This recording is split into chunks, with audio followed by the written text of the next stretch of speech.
मेरे प्यारे दोस्तों, यह खूबसूरत घर है मशहूर अभिनेता सचिन पिलगांवकर का। चंदन के नाम से मशहूर अभिनेता सचिन पिलगांवकर का खूबसूरत घर है। उनका यह घर मुंबई में स्थित है। उनके घर का नाम है चंदन हाउस। आज हम उनके घर के बारे में और उनकी जिंदगी से जुड़ी हुई वह सच्ची अनसुनी कहानी बताएंगे, जो शायद आप नहीं जानते। तो बने रहिए वीडियो के लास्ट तक। नमस्कार दोस्तों, मेरी यादें में आपका तहे दिल से स्वागत है। आज हम बात करेंगे उस शख्सियत की जो बचपन में सबका चहेता था। जवान हुआ तो लाखों दिलों की धड़कन बना और आज एक मुकम्मल कलाकार के रूप में पहचाना जाता है। आज की कहानी है सचिन पिलगांवकर की। 17 अगस्त 1957 को मुंबई में जन्मे सचिन का असली नाम है सचिन पिलगांवकर। बचपन से ही उनके अंदर अद्भुत अभिनय की चमक थी। सिर्फ 5 साल की उम्र में उन्होंने मराठी फिल्म हमाल देवा से अपने करियर की शुरुआत की। इसके बाद आईं हकीकत, दोस्ती, ब्रह्मचारी और शोले जैसी फिल्में, जहां उन्होंने अपने मासूम चेहरे और दमदार अभिनय से सबका दिल जीत लिया। उनकी पहचान एक बाल कलाकार के रूप में इतनी मजबूत थी कि उन्हें राष्ट्रीय पुरस्कार से भी नवाजा गया। सचिन सिर्फ बाल कलाकार नहीं रहे। जैसे जैसे उम्र बढ़ी, उन्होंने एक हीरो के तौर पर अपनी जगह बनानी शुरू की। 1975 में आई फिल्म गीत गाता चल ने उन्हें नया जीवन दे दिया। सरिका के साथ उनकी जोड़ी को दर्शकों ने सिर आंखों पर बैठा लिया। नदिया के पार, बालिका वधू, सुन सजना जैसी फिल्में उनकी सादगी और दिल को छू लेने वाले अभिनय की मिसाल बनी। एक दौर ऐसा आया जब हर युवा दिल सचिन की मासूमियत का दीवाना था। लेकिन एक सच्चा कलाकार वही होता है जो समय के साथ खुद को ढाल ले। जब हीरो के रोल कम हुए तो सचिन ने निर्देशन की कमान थाम ली। मराठी फिल्म आशी ही बनवा बनवी उनकी सबसे बड़ी हिट बनी। टेलीविजन पर भी उन्होंने तू तू मैं जैसे शो से घर घर में अपनी जगह बनाई। सुप्रिया पिलगांवकर के साथ नच बलिए में हिस्सा लिया और जीता भी। चाहे कैमरे के सामने हो या पीछे, सचिन हमेशा पूरे दिल से जुड़े रहे अपनी कला से। उनका निजी जीवन भी एक प्रेरणा है। पत्नी सुप्रिया उनकी हमसफर और को स्टार दोनों हैं। उनकी बेटी श्रिया पिलगांवकर आज वेब सीरीज की दुनिया में एक चमकता हुआ नाम है। 60 साल से ज्यादा का फिल्मी सफर, 65 से अधिक हिंदी फिल्में, दर्जनों मराठी प्रोजेक्ट्स और ढेरों टेलीविजन शो। हर मंजिल पर उन्होंने अपना अलग निशान छोड़ा है। सचिन पिलगांवकर एक नाम नहीं, एक विरासत है जिसे हर उम्र का दर्शक सलाम करता है। आज हम बात कर रहे हैं उस मासूम चेहरे वाले अभिनेता की जिसने नदिया के पार बैठकर करोड़ों दिलों को छू लिया। जी हां, हम बात कर रहे हैं सचिन पिलगांवकर की, उस अभिनेता की जिसने नदिया के पार फिल्म में एक ऐसा किरदार निभाया जिसे आज भी ग्रामीण भारत का हर दिल याद करता है। इस फिल्म ने न सिर्फ हिंदी सिनेमा में ग्रामीण सौंदर्य की एक नई लकीर खींची, बल्कि सचिन को घर घर का नाम बना दिया। नदिया के पार साल 1982 में रिलीज हुई थी। निर्देशक गोविंद मुनेश्वरी ने यह कहानी उत्तर प्रदेश के एक गांव में बसे रिश्तों, प्यार और परंपराओं के इर्द गिर्द बुनी थी। फिल्म में सचिन ने चंदन नाम के भोले भाले ग्रामीण युवक का किरदार निभाया। लेकिन दोस्तों, आपको जानकर हैरानी होगी कि इस किरदार के लिए पहले राज किरण, राज बब्बर और यहां तक कि संजय दत्त तक के नाम पर चर्चा हुई थी। पर अंत में गोविंद जी को सचिन की आंखों में वो मासूमियत दिखी जो चंदन की आत्मा थी। सचिन तब एक चाइल्ड आर्टिस्ट से युवा काल की ओर बढ़ रहे थे और ये रोल उन्हें घर वापसी जैसा लगा, क्योंकि वो खुद महाराष्ट्र के कोंकण क्षेत्र के ग्रामीण परिवेश से जुड़े हुए थे। नदिया के पार की शूटिंग मुख्यतः उत्तर प्रदेश के जौनपुर और वाराणसी के पास के गांवों में हुई थी। यह कोई सेट पर बनी फिल्म नहीं थी, बल्कि असली खेत, असली घर और असली गांवों में फिल्माई गई थी। यहां तक कि फिल्म में दिखाए गए कई लोग लोकल निवासी ही थे, जो असली किसान थे। ये बात बहुत कम लोग जानते हैं कि फिल्म के कई दृश्यों की रिहर्सल भी नहीं हुई थी। सचिन पिलगांवकर कि वह कौन कौन सी फिल्में हैं जो आप सबसे ज्यादा पसंद करते हैं। कमेंट में उनके नाम जरूर बताएं। निर्देशक गोविंद जी ने एक बार कहा था कि हमें कला नहीं, सच दिखाना था, और सच में रिहर्सल नहीं होती। यही कारण है कि फिल्म में जो दृश्य हैं, जैसे माटी के घरों में बैठकर सचिन का खाना खाना या नदी किनारे बिना किसी संवाद के बैठे रहना, ये सब रॉ, नेचुरल और दिल छूने वाले थे। एक और दिलचस्प बात ये थी कि सचिन को फिल्म के लिए भोजपुरी आंचलिक हिंदी बोलनी थी, जो उनके लिए बिल्कुल नई थी। उन्होंने गांव वालों के साथ हफ्तों रहकर उस भाषा को आत्मसात किया। वो खेतों में काम करते, ग्रामीणों के साथ बैठते, हंसी मजाक करते और उनकी बोली को सुनते थे। यही वजह है कि जब फिल्म में वो का हो बबुआ जैसे संवाद बोलते हैं तो ऐसा लगता है जैसे कोई असली गांव का लड़का बोल रहा हो। नदिया के पार का संगीत भी फिल्म की आत्मा था। रविंद्र जैन के संगीत निर्देशन में कौन दिशा में लेके चला रे बटोहिया जैसे गीत आज भी लोक गीतों की तरह गाए जाते हैं। सचिन पर फिल्माया गया गीत जोगी जी धीरे धीरे आज भी शादियों में गूंजता है। लेकिन क्या आप जानते हैं कि फिल्म का यह गाना पहले हटाने की बात चल रही थी क्योंकि फिल्म लंबी हो रही थी। खुद सचिन ने गोविंद जी को मनाया कि यह गीत चंदन और गुंजा के रिश्ते को उजागर करता है और इसे हटाना फिल्म से उसकी रूह को हटाने जैसा होगा। सचिन को इस फिल्म के बाद देहाती हीरो के रूप में देखा जाने लगा। जहां बॉलीवुड में उस वक्त डिस्को और ग्लैमर का दौर था, वहां सचिन का यह देसी अंदाज सबको अलग लगा।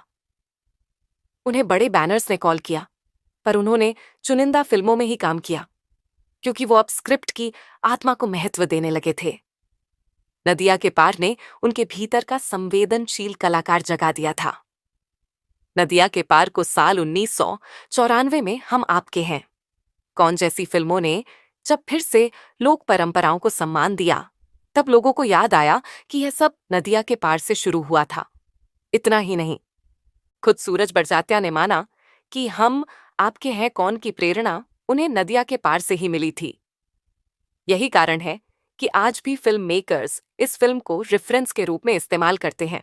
सचिन ने इसके बाद टीवी की दुनिया में कदम रखा और तू तू मैं जैसे क्लासिक शोज बनाए, लेकिन नदिया के पार उनके करियर की वह पूंजी थी जो उन्हें हर पीढ़ी से जोड़ती रही।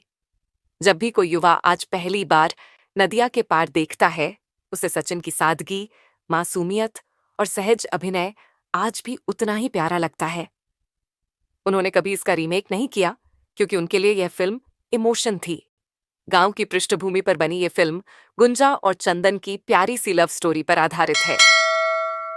इस फिल्म में आपने देखा है कि ओमकार, इंद्र ठाकुर की शादी एक वैद्य की बड़ी बेटी रूपा, मिताली के साथ होती है और वो शादीशुदा जिंदगी की प्यारी सी शुरुआत करते हैं।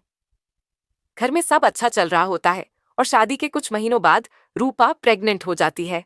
डिलीवरी के वक्त उसकी देखभाल और मदद के लिए रूपा की छोटी बहन गुंजा, साधना सिंह, उसके साथ रहने के लिए आती है। इसी दौरान उसे ओमकार के छोटे भाई चंदन, सचिन सान पिलगामकर से प्यार हो जाता है। फिल्म में आगे दिखाते हैं कि रूपा की मौत हो जाती है और उसके घर वाले छोटे से बच्चे की देखभाल के लिए चंदा की शादी का प्रस्ताव ओमकार के लिए रखते हैं। गुंजा को शादी के दिन पता चलता है कि उसकी शादी जिससे हो रही है वो चंदन नहीं बल्कि ओमकार है। वो टूट जाती है और फेरे से पहले गुंजा बेहोश हो जाती है। चंदन के बड़े भाई ओमकार को सच का पता चल जाता है कि गुंजा उसके छोटे भाई चंदन से प्यार करती है। ओमकार ये शादी तोड़ देता है और कहता है कि गुंजा मेरे बच्चे की मां नहीं, मौसी बनकर भी अच्छे से देखभाल कर सकती है। इसके बाद हंसी खुशी चंदन और गुंजा की शादी होती है और दोनों खुशहाल जिंदगी बिताते हैं। मगर ये चंदन और गुंजा की असली कहानी नहीं है। उनकी असल कहानी का अंत तो इतना दर्दनाक है कि उसे जानकर आपका दिल टूट जाएगा। नदिया के पार फिल्मयम की कहानी मशहूर लेखक और उपन्यासकार केशव प्रसाद मिश्र जी की किताब कोहबर की शर्त पर बनाई गई थी। इस उपन्यास में पूर्वी उत्तर प्रदेश के 2 गांवों की संस्कृति और रहन सहन को बहुत ही संवेदना और आत्मीयता के साथ चित्रित किया गया है। कोहबर की शर्त उपन्यास 4 खंडों में है जबकि इस उपन्यास पर जब फिल्म बनाई गई तो सिर्फ शुरू के 2 खंडों पर ही बनाई गई। बेहद दर्दनाक है उपन्यास कोहबर की शर्त का अंत। राजकमल प्रकाशन द्वारा साल 1965 में प्रकाशित इस उपन्यास की कहानी का अंत इतना सुखद नहीं है जैसा फिल्म नदिया के पार में दिखाया गया है। फिल्म के अंत में जहां नायक चंदन और नायिका गुंजा मिल जाते हैं, वहीं जो मूल उपन्यास है उसमें गुंजादा की शादी चंदन के बड़े भाई ओमकार से ही होती है। गुंजा चंदन की भाभी बनकर उसके घर आती है। फिल्म नदिया के पार में वह कौन सा सीन है जो आपका सबसे ज्यादा पसंदीदा है? क्या आप कमेंट में बताना चाहेंगे? बाद में गांव में चेचक की महामारी फैल जाती है, जिसकी चपेट में गुंजा का पति और चंदन का बड़ा भाई ओमकार भी आता है और इस बीमारी से उसकी भी मौत हो जाती है। गुंजा के पिता यानी कि वैद्य जी गुंजा को अपने साथ लेकर चले जाते हैं। कुछ वक्त बाद गुंजा लौट आती है। वो चंदन से शादी का प्रस्ताव रखती है, मगर वो मना कर देता है।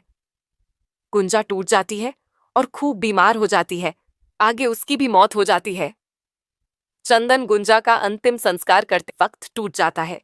उसे सब पुरानी बातें याद आती हैं।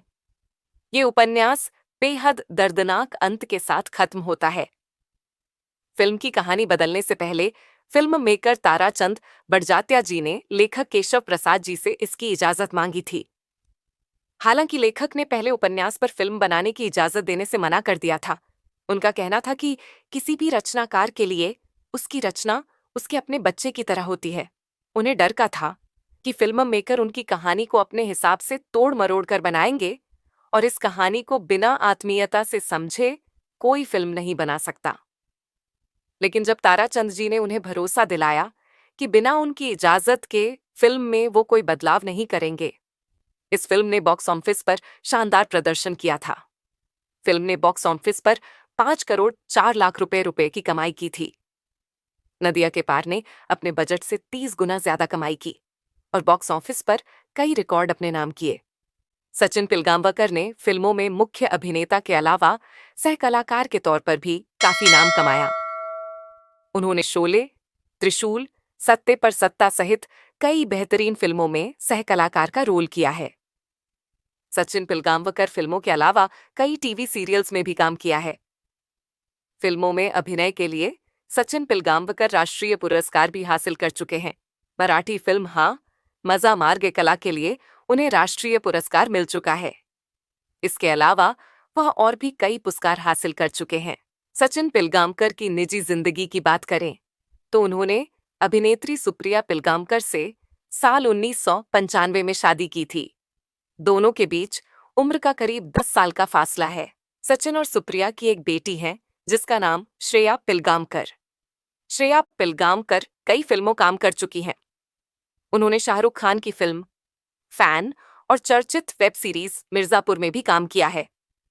तो दोस्तों, ये थी एक ऐसे कलाकार की कहानी जो हर पीढ़ी के दिल में बसता है। अगर आपको ये कहानी पसंद आई हो तो वीडियो को लाइक और चैनल माय मेमोरीज को जरूर सब्सक्राइब करें ताकि अगली बार हम फिर मिलें किसी और यादगार सफर के साथ। तो दोस्तों, उनके घर के बारे में जानकारी और उनकी जिंदगी से जुड़ी हुई अनसुनी सच्ची कहानी जानकर आपको कैसा लगा कमेंट में जरूर बताएं। मिलेंगे नई कहानी के साथ। धन्यवाद।